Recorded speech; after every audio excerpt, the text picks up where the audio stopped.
صلی اللہ علی محمد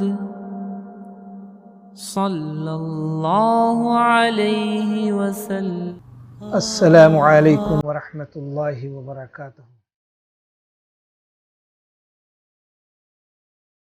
الحمد للہ حمدا کثیرا طیبا مبارکا فیہ، اما بعد۔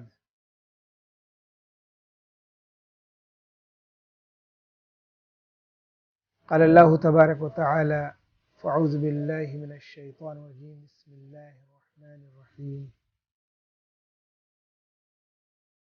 لو انزلنا هذا القرآن على جبل لرأيته خاشعا متصدعا من خشية الله وتلك الأمثال نضربها للناس لعلهم يتفكرون۔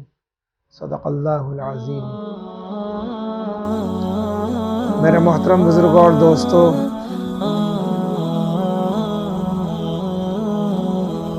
اللہ تعالیٰ کا شکر اور احسان ہے کہ اللہ تعالیٰ نے رمضان المبارک کے 10 دن جو رحمت کے تھے عافیت کے ساتھ گزار دیے، اور رحمت کی بارش کر کے قبولیت کا اعلان بھی کر دیا۔ ہم تو یوں ہی سمجھتے ہیں کہ خدا کی رحمت جوش میں آ گئی۔ اب یہ دوسرا عشرہ مغفرت کا شروع ہو گیا ہے۔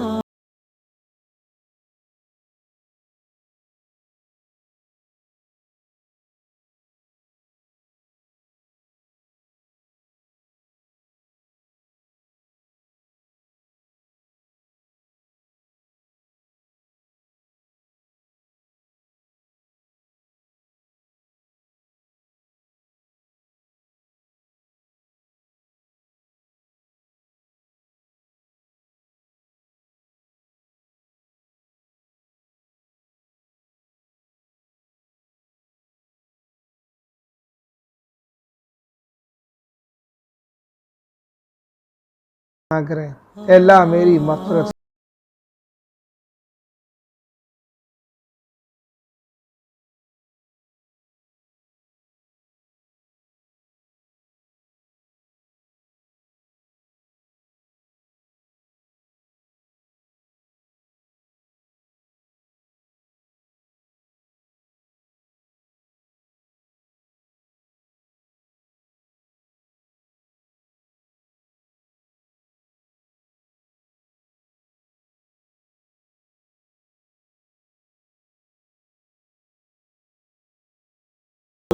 جسے ہم نے کیا ہے اور ہم جانتے ہیں، سامنے رکھ کر سچے دل سے اللہ تعالیٰ سے توبہ کی جائے، تاکہ اللہ ہمارے گناہوں کو معاف کر دے اور ان پریشانیوں سے نجات دے دے۔ یہ عشرہ مغفرت کا ہے۔ اپنے لیے بھی دعا کریں، جن کے والدین دنیا سے جا چکے ہیں وہ اپنے والدین کے لیے دعائے مغفرت کریں، جن کے رشتہ دار جا چکے ہیں اپنے رشتہ داروں کے لیے دعائے مغفرت کریں، بلکہ اللہ کے نبی صلی اللہ علیہ وسلم کی امت کے لیے دعا کریں۔ اے اللہ، جو ایمان والے اس دنیا سے جا چکے ہیں ان سب کی مغفرت فرما دے، اور اپنے نبی کی ساری امت کے لیے اللہ تو ہدایت کے فیصلے فرما دے۔ اللہ تعالیٰ سے خوب دعا کریں، خوب گڑ گڑائیں، خوب روئیں اللہ کے آگے۔ یہ وقت اللہ نے دیا ہے، پتہ نہیں رمضان دوسرا کس کو ملتا ہے کس کو نہیں ملتا ہے، اس لیے اس مقدس مہینے کی ہم سب قدر کریں، اپنے اوقات کو دنیاوی چیزوں سے ہٹا کر اللہ کے دین پر لگائیں۔ یہ عقل مندی کا تقاضا ہے۔ نہ افطاری پر زیادہ وقت لگے اور نہ سحری پر زیادہ وقت لگے۔ اکثر دیکھا گیا لوگ سحری کے لیے اٹھتے ہیں اور سحری کر کے سو جاتے ہیں۔ ارے بھائی، جب سحری کے لیے اٹھو تو آدھے گھنٹے پہلے اٹھ کر اچھی طرح وضو کر کے تہجد کی نماز پڑھ لیا کرو، اور اپنے رب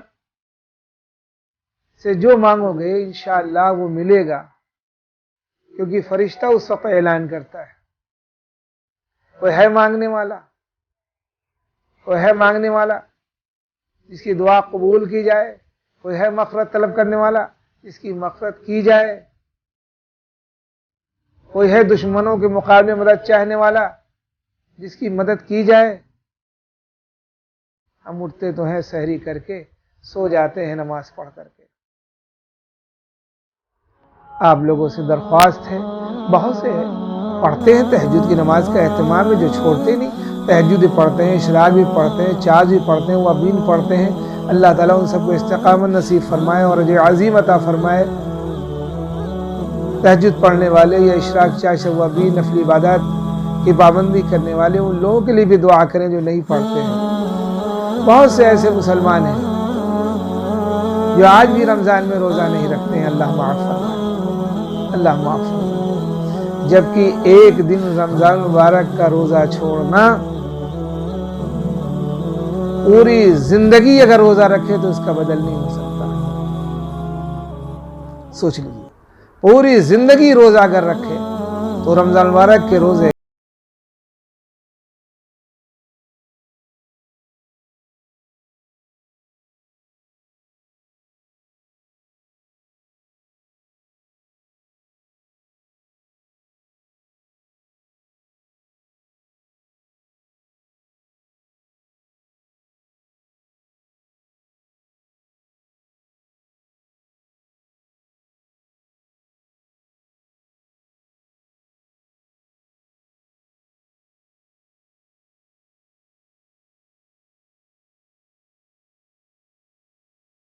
اللہ نہ کرے کسی کے گھر میں اگر کوئی پازیٹیو مل گیا تو وہ تو اسپتال گیا ہی، اس کے ساتھ ساتھ اس کے گھر کے سارے لوگوں کو کوارنٹائن کر دیا جاتا ہے۔ کتنی بڑی پریشانی کی بات ہے، کتنی بڑی پریشانی کی بات ہے۔ اور ہم غفلت میں پڑے ہوئے ہیں، نمازوں میں سستی ہو رہی ہے، روزے ہم سے چھوٹ رہے ہیں، اللہ کی نافرمانیاں ہو رہی ہیں۔ کیونکہ اگر 100% مسلمان رمضان کے روزے رکھے اور نماز کی پابندی کرے اور قرآن کی تلاوت کرے اور تراویح کو پڑھے، اللہ کی ذات سے امید ہے کہ دنیا کا نقشہ بدل جائے گا، دنیا کا نقشہ بدل جائے گا۔ حضرت موسیٰ نبی علیہ السلام کے پاس کیا تھا اور اس کے مقابلے میں فرعون کتنا بڑا ظالم اور کتنی بڑی قوت اور طاقت والا تھا دنیاوی اعتبار سے، لیکن حضرت موسیٰ علیہ السلام کے پاس اسباب کے درجے میں کچھ نہیں تھا، مگر موسیٰ علیہ السلام کا پیدا کرنے والا رب، اس کائنات کے نظام کو چلانے والا رب حضرت موسیٰ علیہ السلام کے ساتھ تھا، چونکہ موسیٰ علیہ السلام نے اللہ رب العزت کے ہر حکم کو مانا، اس لیے اللہ کی مدد ان کے ساتھ تھی۔ اور جنہوں نے حضرت موسیٰ علیہ السلام کی مانا، وقت کے نبی کی مانا، اللہ کی مدد ان کے ساتھ نہیں تھی۔ اور اللہ تعالیٰ نے حضرت موسیٰ علیہ السلام کو اور ان پر ایمان لانے والوں کو اللہ نے کامیاب کیا، اور فرعون کو اور اس کی ساری لشکر کو خدا نے ہلاک اور برباد کر دیا۔ نہ کسی کے پاس تلوار تھی اور نہ کسی کے پاس گھوڑے تھے اور نہ کسی کے پاس اسلحہ تھا، کچھ نہیں تھا۔ ایمان کی بنیاد پر اللہ تعالیٰ نے ان کی حفاظت کی۔ تاریخ اٹھا کر دیکھ لو، جو پہلی جنگ ہوئی مسلمانوں کی، بدر کی جنگ جسے کہتے ہیں، مسلمانوں کے پاس کیا تھا؟ لڑنے کا تو کوئی سامان بھی نہیں تھا، ٹوٹی ہوئی تلواریں، کمزور اونٹنیاں، لڑنے کا کوئی ارادہ نہیں، لڑنے کی جگہ ریت کا میدان تھا، اس کے مقابلے میں 1000 کی تعداد میں ائمۃ الکفار ابو جہل تھا، جو خوشیاں منا رہا تھا، ڈھول تاشے گانوں کے ساتھ آیا تھا کہ آج مسلمانوں کو ختم کر دیں گے۔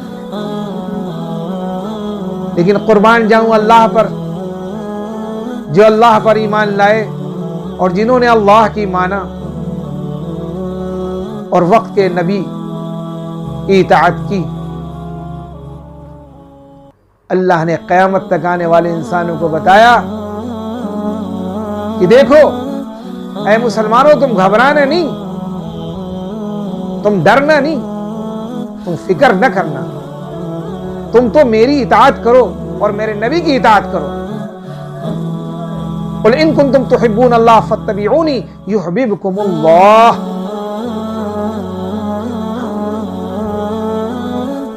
ہمیں تو اللہ تعالیٰ کے ہر حکم کو اس کے نبی کے طریقے پر پورا کرنا ہے اور کسی بات کو نہیں ڈرنا ہے۔ دنیا کی کوئی طاقت ہمیں نقصان نہیں پہنچا سکتی انشاءاللہ۔ اللہ ہماری حفاظت کریں گے، اللہ ہماری حفاظت کریں گے۔ جیسے بدر کے میدان میں 313 کی حفاظت کی 1000 کے مقابلے میں 1000 پوری قوت اور طاقت کے ساتھ میں تھے اور پورے ارادے سے تھے کہ آج مسلمانوں کو ختم کر دیں گے۔ اے مسلمانوں کیا تم نے نہیں دیکھا کہ اللہ نے ان 313 کی حفاظت کی اور ان کے مقابلے میں آئے ہوئے کافروں کو کیفر کردار تک پہنچا دیا؟ ائمۃ الکفار ابو جہل بھی مارا گیا،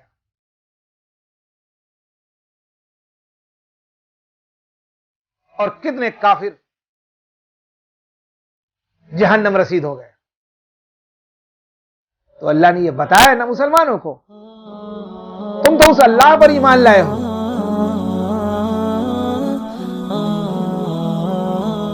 جو حی و قیوم ہے، ہمیشہ زندہ رہنے والا، ہمیشہ قائم رہنے والا، جس کو کبھی موت نہیں آئے گی، جسے کبھی اونگ بھی نہیں آتی، ہم کو سلاتا ہے اور خود جاگتا ہے۔ سبحان اللہ، جس کی پکڑ پوری کائنات پر ہے۔ اس وقت دنیا کے سارے انسانوں کے دلوں میں کیا ہے اور وہ کیا کرنا چاہتے ہیں، سب کچھ اس کو علم ہے۔ بس تم استغفار کر لو، یہ 10 دن جو مغفرت کے ہیں، اللہ سے توبہ کر کے عہد کر لو کہ اے اللہ اب تک تیری نافرمانی کی تو مجھے معاف کر دے، جو غلطی کی تو اللہ مجھے معاف کر دے، اب انشاءاللہ کوئی غلطی نہ کریں گے، تیری اطاعت کریں گے اور تیرے نبی کی سنتوں کے مطابق زندگی گزاریں گے، اللہ کی مدد فوری کرائے گی تمہارے ساتھ۔ اللہ ظالموں کے ظلم سے بھی بچائے گا، اللہ بیماری سے بھی حفاظت کرے گا، اللہ پریشانیوں کو دور کر دے گا اور رزق کے دروازوں کو کھول دے گا۔ وہ محتاج نہیں اس بات کا کہ ہم کام کریں تب ہم کو روزی دے، وہ ہماری کھیتیوں کا اور ہماری دکانوں کا، ہمارے کاروباروں کا محتاج نہیں میرا اللہ۔ وہ اللہ جس پر ہم ایمان لائے ہیں، وہ ماں کے پیٹ میں 9 مہینے روزی ہم کو دیتا ہے۔ سبحان اللہ، تب تو ہم کچھ بھی نہیں کر سکتے، کسی لائق نہیں،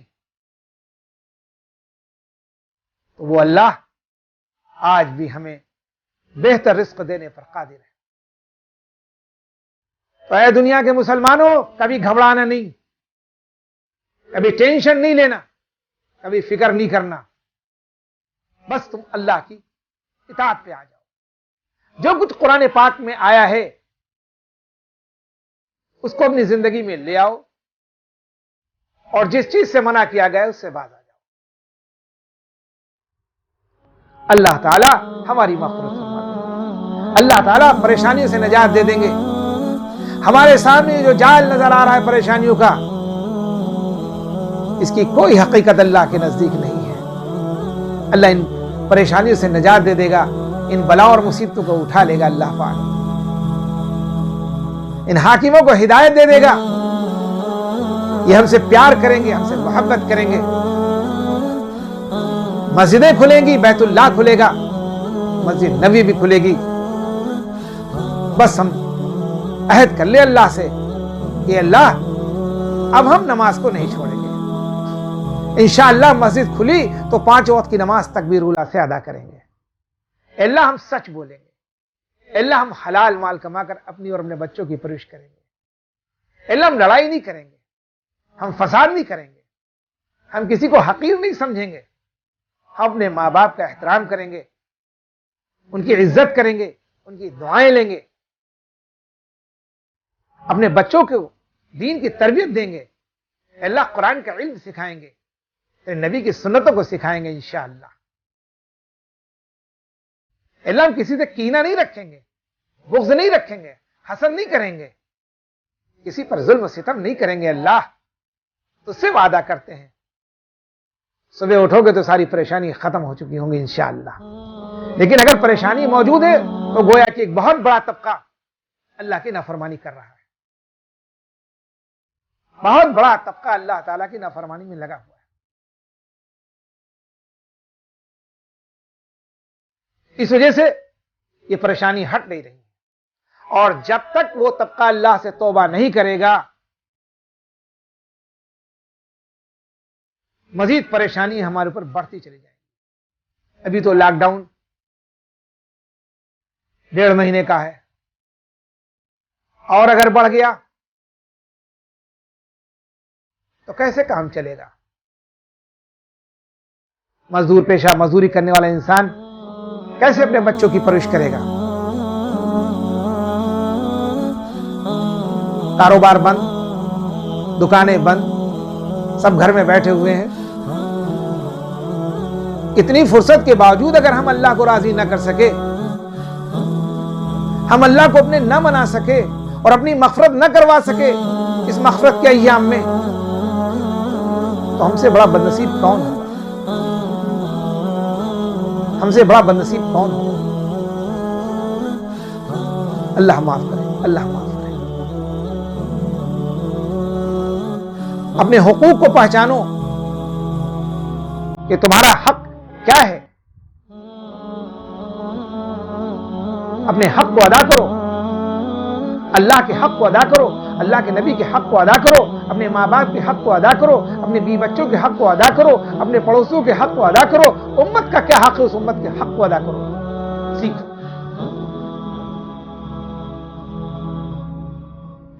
ہم غفلت میں نہ رہیں۔ ماں بہنوں سے بھی یہی کہتا ہوں، درخواست کرتا ہوں کہ وقت کا صحیح استعمال کریں اور اللہ سے گڑ گڑا کے مانگیں۔ یہ بہت بڑی پریشانی ہے کرونا وائرس، اور یہ لاک ڈاؤن بہت بڑی پریشانی ہے۔ ہزاروں لاکھوں انسان، کروڑوں انسان بھوکوں مر جائیں گے۔ بیماری سے تو مر ہی رہے ہیں، بھوکوں مر جائیں گے انسان، اور نقصان غریبوں کا ہوگا۔ اور امیر مت بھولیں کہ وہ بچ جائیں گے، یا کرونا وائرس بیماری سے ان کو نجات مل جائے گی۔ یہ اللہ کا عذاب ہے، اللہ کا عذاب کسی ظالم کو نہیں چھوڑے گا۔ جو انسانی شکل میں شیطان ہے، لوگوں پر ظلم کرتے ہیں اور زیادتی کرتے ہیں، وعدے کی خلافی کرتے ہیں، جھوٹ بولتے ہیں، تمام وعدے ایسے کیے گئے جن کو پورا نہیں کیا گیا۔ اللہ معاف فرمائے۔ اور دعوت کے عظیم کام کرنے والوں کو، دعوت تبلیغ کے کام کرنے والوں کو برا نہ کہیں، اللہ کے واسطے برا نہ کہیں، یہ اللہ کی فوج ہے، ان کے پاس تو کچھ نہیں، ہاتھ میں تسبیح ہے، یہ اللہ کی نظروں میں زندہ ہیں، چلتے پھرتے اٹھتے بیٹھتے اللہ کا ذکر کرتے ہیں۔ ان کو برا مت کہو، ان کو حقیر مت سمجھو، ان پہ ظلم مت کرو، ان کو جیلوں میں مت ڈالو، ان کو اذیت مت پہنچاؤ۔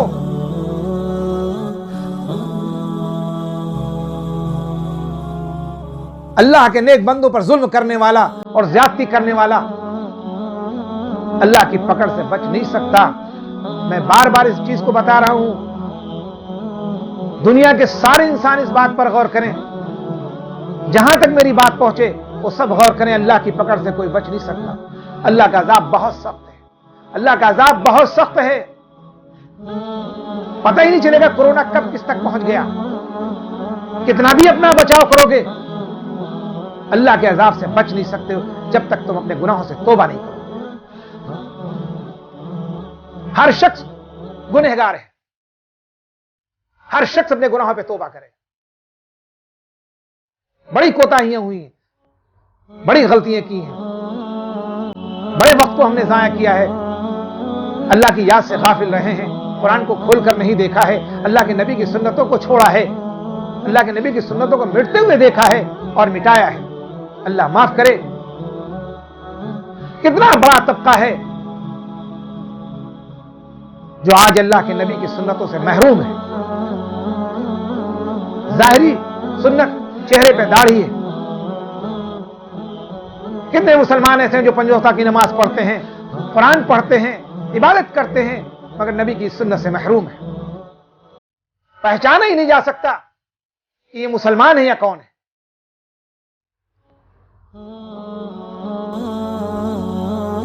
نبی کی ایک ایک سنت کو زندگی میں لے آؤ جیسے صحابہ نے اپنایا تھا اور صحابہ کامیاب ہو گئے. صحابہ کی شروع کی زندگی میں بڑی تکلیفیں تھیں, بڑے حالات تھے, فقر و فاقے تھے, تنگی تھی, لیکن صحابہ دین سے نہیں ہٹے, دین پہ جمے رہے, نبی کی سنتوں کو پکڑے رہے اور نبی کی اطاعت کرتے رہے, اللہ کے حکم کو پورا کرتے رہے. پھر اللہ نے وہ بھی زمانہ دیا کہ خزانوں کو قدمے میں ڈال دیا, بادشاہت دے دی, گورنر بنا دیے گئے. وہ وقت بھی آیا. دین کا کام کرتے رہو, انشاءاللہ ایک وقت آئے گا کہ اللہ تعالیٰ سارے خزانوں کو تمہارے قدموں میں ڈال دیں گے. ہم برا نہ کہیں, ہم اپنی نیکی کی حفاظت کریں. میں دیکھتا ہوں ڈیبیٹ پر بیٹھ کر کے کچھ پیسوں پہ بکے ہوئے علماء, اور بلکہ ایک مفتی کو بھی دیکھتا ہوں کہ وہ بیٹھ کر حضرت مولانا سعد صاحب کو غلط غلط باتیں کہتا ہے.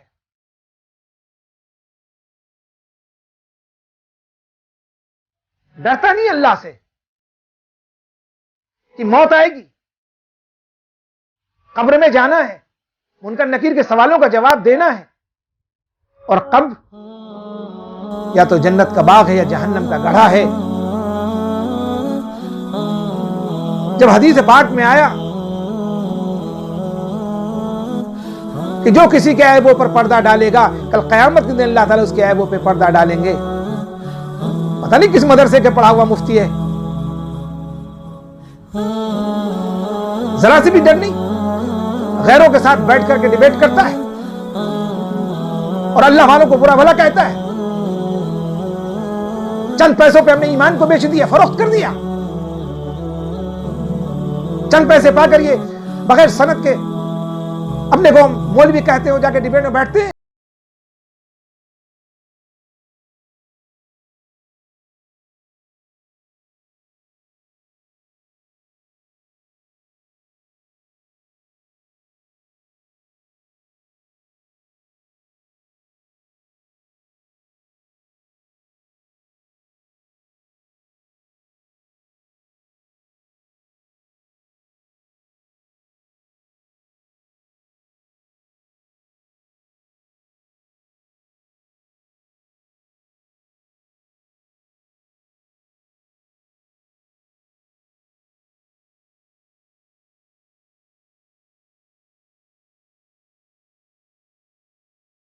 کسی پر بہتان مت لگاؤ,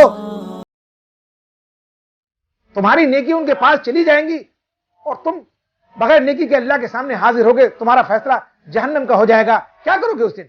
کون تمہاری حفاظت کرے گا؟ کون تمہیں بچائے گا؟ تمہیں ڈر نہیں آتا؟ اللہ کا خوف ذرا بھی نہیں رہ گیا؟ خدا کے واسطے اللہ سے توبہ کر لو اور کسی کو برا بھلا نہ کہو اور اپنی نیکیوں کو بچاؤ. تمہارے برا بھلا کہنے سے کچھ بھی نہیں ہوگا, بلکہ تمہاری نیکی اس کو ملتی چلی جائیں گی, کیونکہ اللہ والوں سے کوئی جنگ کر ہی نہیں سکتا. اللہ کے نبی صلی اللہ علیہ وسلم کو کتنا ستایا گیا اور کتنی اذیتیں دی گئیں. آپ اپنے کام کو کرتے رہے تو جنہوں نے ستایا اللہ نے اکثریت ان کو اسلام میں داخل کر کے ان سے دین کا کام لے لیا. تم غیروں کو نہ دیکھو, وہ تو بیچارے ایمان لائے نہیں ہیں, وہ تو اللہ کو جانتے ہی نہیں. جس دن ہدایت مل جائے گی انشاءاللہ تعالی وہ اللہ والوں کی قدر کرنے والے ہوں گے, اور وہ جتنا برا بھلا کہہ رہے ہیں اللہ تعالیٰ ان کے لیے ہدایت کے فیصلے کر دے گا, اور پھر وہ اپنے گناہوں پہ توبہ کریں گے انشاءاللہ. اللہ تعالیٰ سمجھ دے, سب کو سمجھ دے.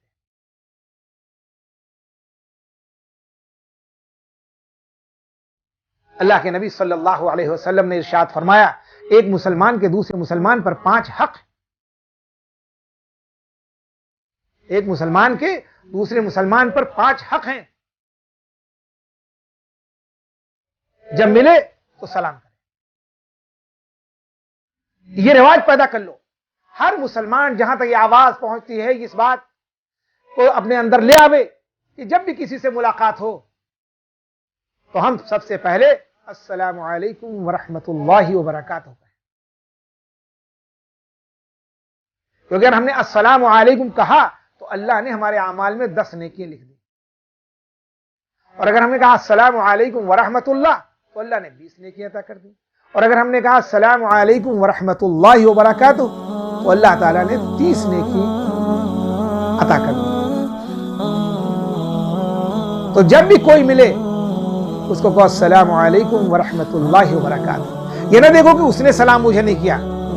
فرمایا جس نے پہلے سلام کیا وہ مجھ میں سے ہے. اللہ کے نبی صلی اللہ علیہ وسلم پہلے سلام کرتے تھے. ہم بھی پہلے سلام کرنے والوں میں سے بن جائیں. اس عادت کو بنا لیں خود بھی اور اپنے بچوں کو بھی سلام کیا کرو تاکہ ان کی عادتیں پڑ جائیں. جب بھی گھر میں داخل ہو بسم اللہ پڑھ کے داخل ہو اور سلام کرو. 100 بار داخل ہو تو 100 مرتبہ بسم اللہ پڑھو اور سلام کرو. بسم اللہ پڑھنے سے شیطان تمہارے گھر میں داخل نہیں ہوگا اور تمہارے گھر کی زندگی سکون بھی گزرے گی. اور جب سلامتی کی دعا کرو گے السلام علیکم ورحمۃ اللہ وبرکاتہ تو اللہ 30 نیکی عطا فرمائے گا. پھر سننے والا بھی جواب دے گا وعلیکم السلام اور اللہ تمہیں بھی سلامتی سے رکھے. ورحمۃ اللہ اور اللہ کی رحمت اور برکات اور اس کی برکت. یہ دعا ہے.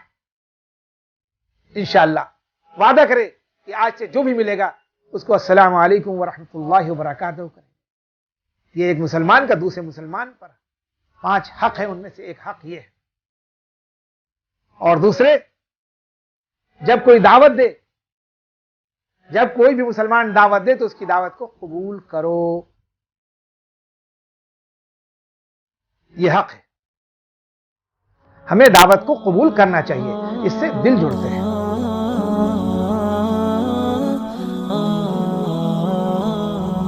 مگر ایک چیز کا خیال رکھنا چاہیے کہ جس کے ہاں دعوت پہ جا رہے ہو اتنا تو تمہیں معلوم ہونا چاہیے کہ یہ آدمی حلال کما رہا ہے یا حرام کما رہا ہے. اگر حرام کما رہا ہے تو اسے عذر پیش کر لو کہ بھائی میں روزے سے ہوں یا کوئی بیماری کی بہانہ کر دو اس وجہ سے, کیونکہ اگر حرام کا لقمہ تمہارے اندر چلا گیا تو تمہاری دعائیں قبول نہیں. اس کا احتیاط کرو, تقوی اختیار کرو.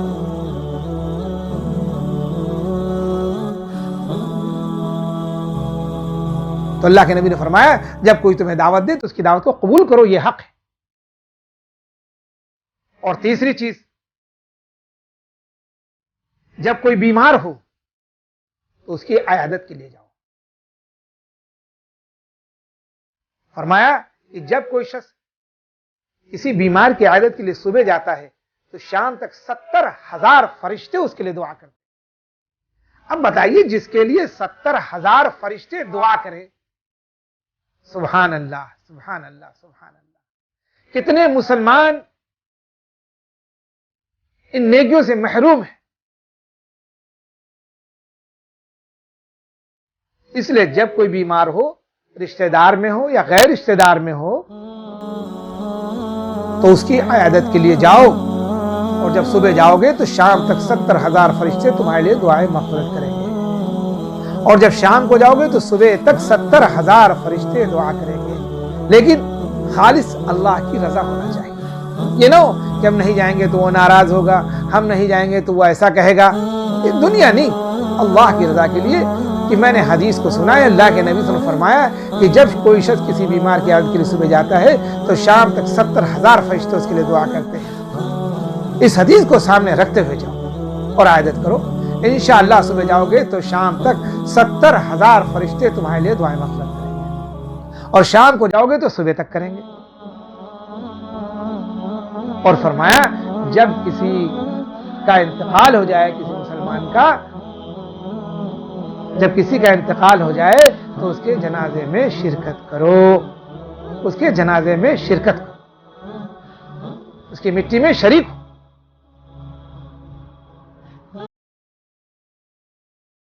اللہ کے نبی صلی اللہ علیہ وسلم نے ارشاد فرمایا, اکثر میت ہو جاتی ہے ہم کو کوئی فکر نہیں ہوتی ہے.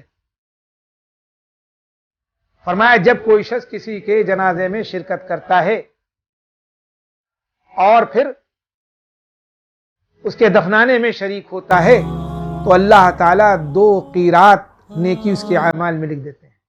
صحابہ نے پوچھا اللہ کے رسول صلی اللہ علیہ وسلم یہ قیرات کیا ہے؟ فرمایا احد کے پہاڑ کے برابر اللہ تعالیٰ نیکی عطا فرماتا ہے۔ سبحان اللہ، اللہ کی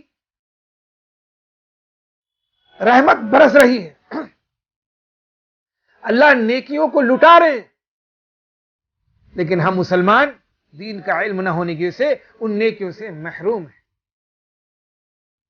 اللہ ماشاءاللہ بہت سے لوگ ہیں جو دین پر عمل کرتے ہیں، اللہ ان کو جزائے خیر عطا فرمائے، ان کی عمر و برکت عطا فرمائے، انہیں صحت عطا فرمائے اور خوب دین پہ اللہ ان کو جمائے رکھے، ان سے دین کا کام لے لے، لیکن اکثریت طبقہ جو ہے وہ ان نیکیوں سے محروم رہتا ہے۔ تو انشاءاللہ تعالی جب کسی کا انتقال ہوگا اپنے مسلمان بھائی کا تو ہم اس کے انتقال میں مٹی میں شرکت کریں گے، نماز جنازہ میں شرکت کریں گے۔ اور بھائی نماز جنازہ کو سیکھ لیجئے۔ کتنے مسلمان ایسے ہیں جو نماز جنازہ میں جاتے ہیں لیکن نماز جنازہ ان کو پڑھنا ہی نہیں آتی۔ بھائی سیکھ لو، علماء سے پوچھ کر سیکھ لو، یا اللہ کے راستے میں نکل کر شوق پیدا کرو دین کا اور مقام پر واپس آ کر سیکھ لو۔ دعا کرو کہ اللہ تعالیٰ پھر سے دعوت کے کام کو شروع کر دے، اللہ تعالیٰ حضرت مولانا سعد صاحب کی حفاظت فرمائے اور تمام مرکز کے بزرگوں کی حفاظت فرمائے، اور اللہ تعالیٰ مرکز کو کھول دے اور پھر سے آباد کر دے، پھر سے وہی چلت پھرت پورے ہندوستان اور دنیا کے ملکوں میں شروع ہو جائے۔ اللہ قبول فرمائے، اللہ مرتے دم تک اس کام کو کرنے کی توفیق عطا فرمائے۔ اس کام کے ذریعے سے لوگوں کی زندگی میں اللہ کا دین تیزی سے آ رہا ہے۔ تو شیطان نے دیکھا کہ ارے ہم نے کتنوں کو تو گمراہ کیا، مگر دعوت تبلیغ والوں نے پکڑ کر سب کو دین پہ لگا دیا اور سب جہنم سے بچتے رہے۔ تو کچھ نہیں موقع پایا تو اب ایک یہ موقع کرونا وائرس کا بہانہ پا گیا، اس کو تو بہانے چاہیے، اور لوگوں نے اپنی برائیوں کو چھپانے کے لیے مرکز نظام الدین کو سامنے لا کر کھڑا کر دیا۔ ارے بھائی اللہ کے بندو، یہ دعوت تبلیغ کا کام، یہ اللہ والوں کا کام، اس میں سے نہ کوئی کسی سے چندہ لیتا ہے، نہ کسی کو حکومت چاہیے، نہ کسی کو کسی راجنیتک سے مطلب ہے، نہ کسی کو کسی سیاست سے مطلب ہے، کچھ نہیں۔ بس یہ تو کام یہ ہے کہ جو لوگ اللہ سے روٹھے ہوئے ہیں، بھٹکے ہوئے ہیں، برائیوں میں پڑے ہوئے ہیں، چوری کر رہے ہیں، زنا کر رہے ہیں، شراب پی رہے ہیں، حرام کاری کر رہے ہیں، نمازوں کو چھوڑ رہے ہیں، قرآن کو نہیں پڑھتے ہیں، سچ نہیں بولتے ہیں، حلال نہیں کھاتے ہیں، دودھ میں پانی ملاتے ہیں، غلے میں پتھروں کی ملاوٹ کرتے ہیں، ان برائیوں سے بچانے کے لیے یہ دعوت تبلیغ ہے۔ بیچارے اپنا پیسہ اور اپنی جان اور اپنا وقت نکال کر جاتے ہیں دوسری بستیوں میں اور وہاں کے لوگوں سے ملاقاتیں کرتے ہیں، مسجد میں بلاتے ہیں، ان کو اللہ رسول کی باتیں بتاتے ہیں کہ اے لوگوں اپنی زندگی میں اللہ کا دین لے آؤ تاکہ تم کامیاب ہو جاؤ، نیکی کے کام کرو، برائی کے کام نہ کرو، برائی سے بچو اور لوگوں کو برائی سے بچنے کی دعوت دو تاکہ لوگ برائی سے بچیں اور دنیا سے برائی کا خاتمہ ہو، ہمارے ملک سے برائی کا خاتمہ ہو، ہماری بستیوں سے برائی کا خاتمہ ہو، ہمارے گھروں سے برائی ختم ہو جائے اور میرا اللہ راضی ہو جائے اور رحمتوں کا نزول کر دے اور سکینہ کو نازل کر دے اور برکت کو نازل کر دے اور سب کی زندگی سکون سے گزرنے لگے، عافیت سے گزرنے لگے۔ یہ کام ہے دعوت تبلیغ کا۔ ہم نے اس کو سمجھا ہی نہیں۔ ارے کم سے کم تجربے کے طور پر 3 دن 40 دن ان کے ساتھ نکل کر کے تو دیکھو، بات سمجھ میں آئے تو آگے بڑھو، نہیں سمجھ میں آئے تو بیٹھ جاؤ۔ ہمیں امید ہے اللہ کی ذات سے کہ انشاءاللہ ہم اگر نکلیں گے تو ہم نکل کر اپنی باقی زندگی جو گزر گئی اس پر روئیں گے، پچھتائیں گے اور اللہ سے توبہ کریں گے اور اس کام کو زندگی میں نہیں چھوڑیں گے۔ یہ کام تو اللہ کے خزانے سے لینے کا ہے، رات میں ان کے تہجد میں مانگنے کا ہے۔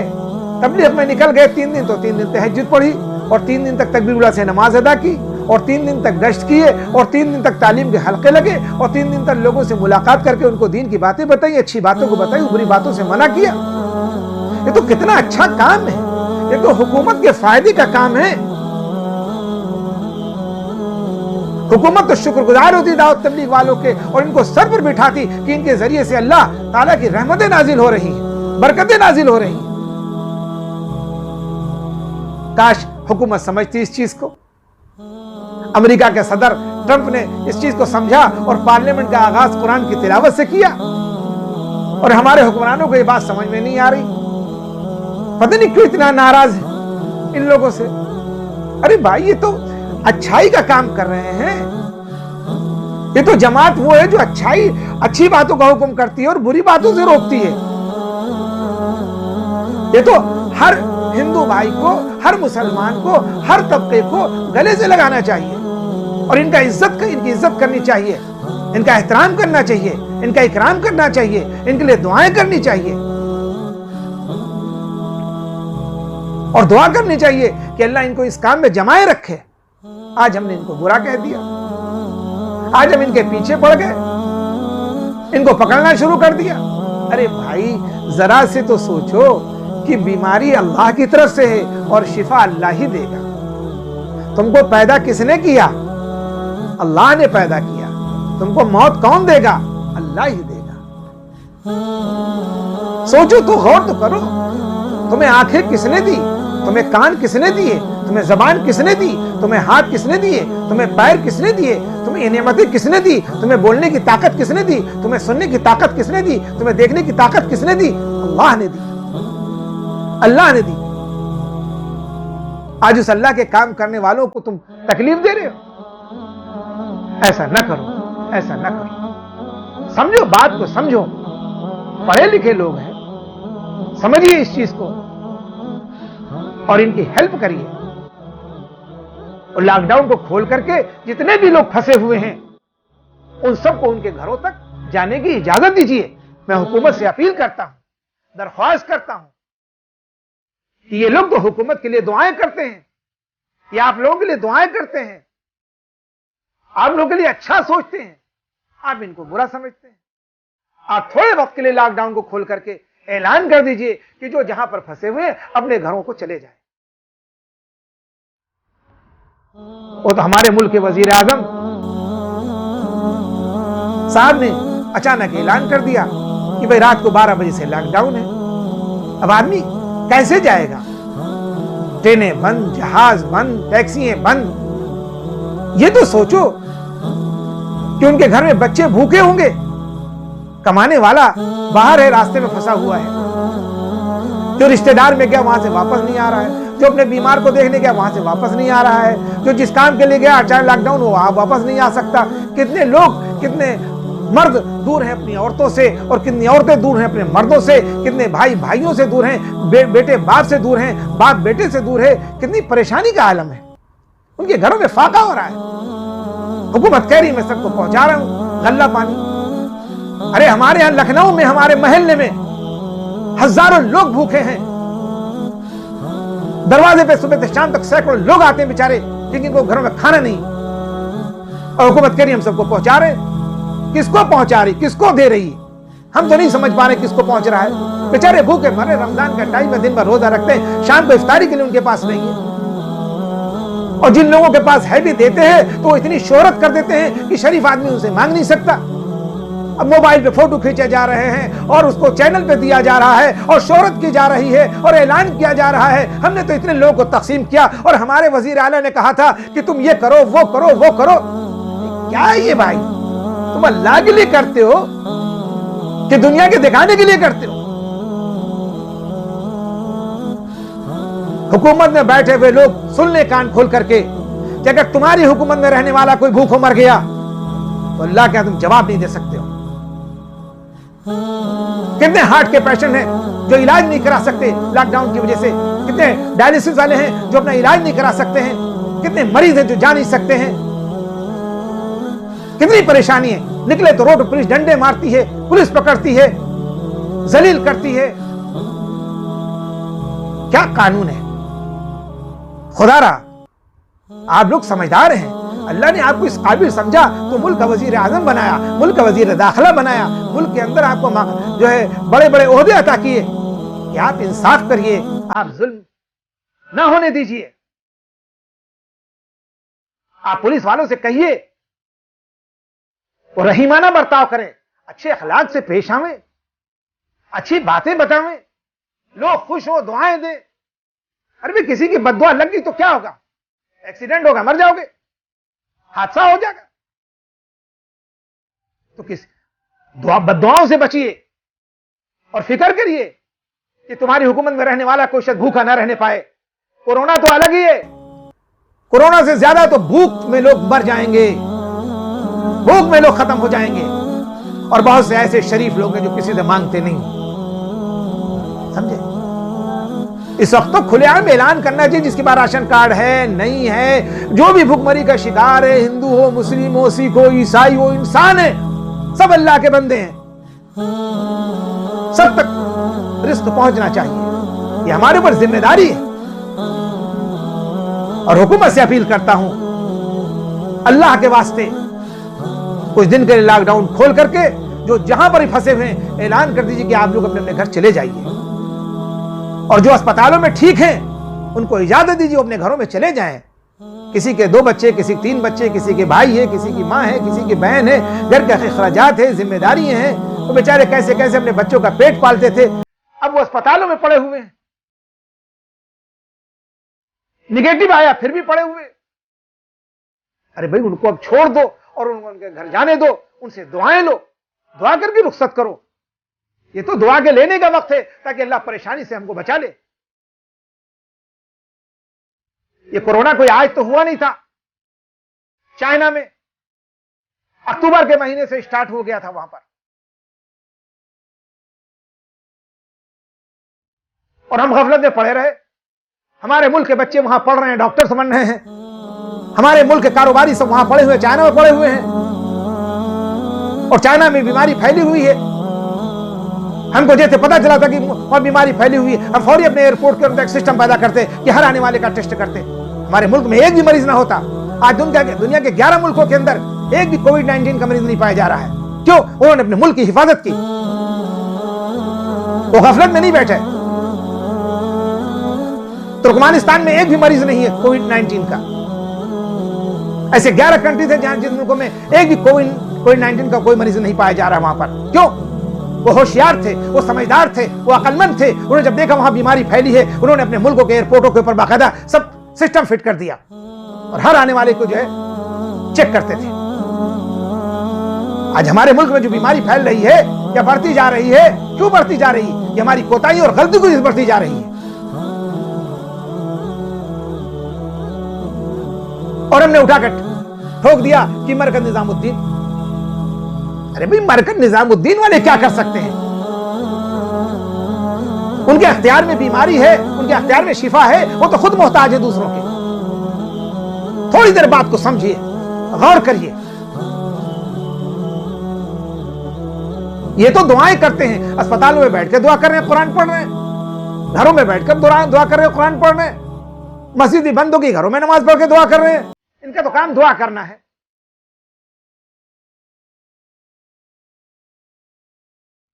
تو فرمایا ایک مسلمان کے دوسرے مسلمان پر 5 حق ہیں، جن میں سے پہلا، جب کوئی ملے تو سلام کرو۔ اس بات کی عادت بنا لیں کہ ہر مسلمان ایک دوسرے کو سلام کرے، اور السلام علیکم ورحمۃ اللہ وبرکاتہ کہے۔ اور جب بھی کوئی مسلمان دعوت دے تو اس کی دعوت کو قبول کرو، اور جب کوئی بیمار ہو تو اس کی عیادت کے لیے اس کے گھر پر جاؤ، اللہ کی رضا کے واسطے، اور اس کے لیے دعا کرو، اور اس سے دعا کے لیے کہو۔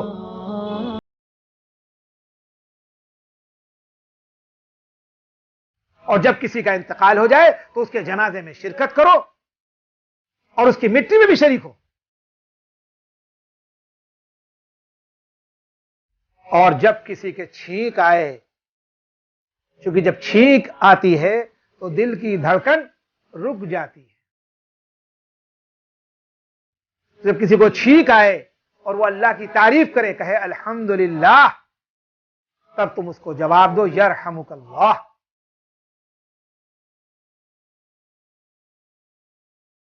پھر الحمدللہ کہنے والا کہ یہدیکم اللہ، 30 نیکی مل گئی.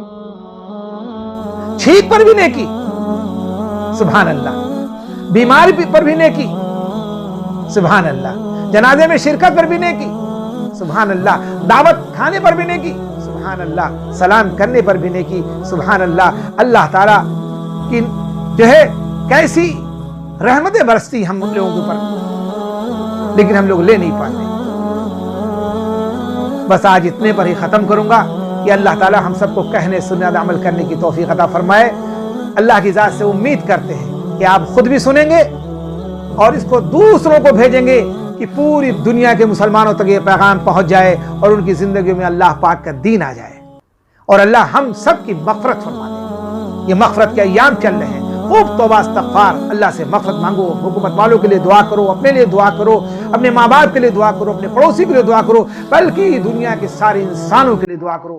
اللہ تعالیٰ سب کی پریشانیوں کو دور فرمائے اور سب کو بیماری سے اللہ حفاظ فرمائے. اللہ تعالیٰ ہم سب کو کہنے سننے اور عمل کرنے کی توفیق عطا فرمائے. وآخر دعوانا الحمدللہ رب العالمین.